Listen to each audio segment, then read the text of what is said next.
He suddenly realized that the person he'd been chatting with online was actually his long-dead father. But you already died. What are you talking about? The Buxton fire. At first, when he learned that the stranger lived in the same district and on the same street, he thought it was just a coincidence, until he heard the childhood nickname his father used to call him. Hey, little chief. You all right? What'd you just say?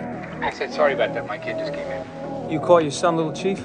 That instantly sparked a bold suspicion in John's mind, so he decided to ask the other person's name. Frank Sullivan. And it was his father's name. My name is John Francis Sullivan. I live at 343 42nd Avenue, where I lived my whole life. Bullshit. My father's name is Francis Patrick Sullivan. He was a firefighter. John's words clearly startled the man, and when he nervously dropped his cigarette onto the table, it completely confirmed John's suspicion. Bitch. What's going on? Nothing's going on. Oh my God. You burnt the desk.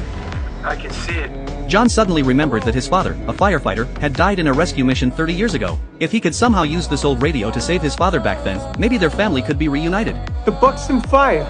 Oh, yeah? And when did that happen? 30 years ago? October 12th, 1969. Tomorrow. You're telling me look, I ain't dying in no fire tomorrow or any other day. You got that? Listen, tomorrow hasn't happened. That's all right. It hasn't happened. It ain't gonna happen. No, you gotta It ain't listen to gonna me. happen. It was an abandoned warehouse. You went with your instincts. But if I'm you'd just warning gone you. the other way, listen to me. If you'd just gone the other way, you would have made it. Just then, the radio connection abruptly cut off. But that brief conversation had stirred something deep within both father and son. Sure enough, the next day the fire department received a call. The location was the very same abandoned warehouse John had mentioned the night before.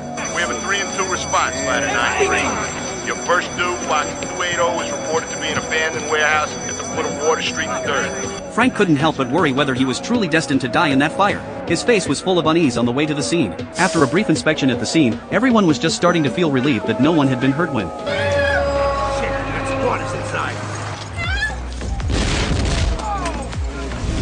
they heard from a woman that her sister was still trapped inside the building. At that moment, Frank noticed the word Bastogne written on the wall. The Buxton fire.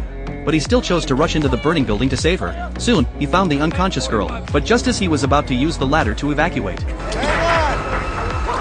the hell is going on?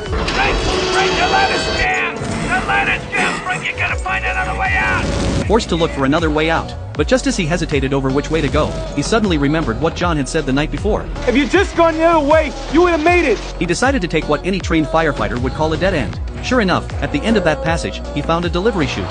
Holding the girl tightly, he slid down to safety. That day, the man who was supposed to die in the fire changed his fate. But that small twist of destiny would go on to trigger a chain of events spanning the next 30 years.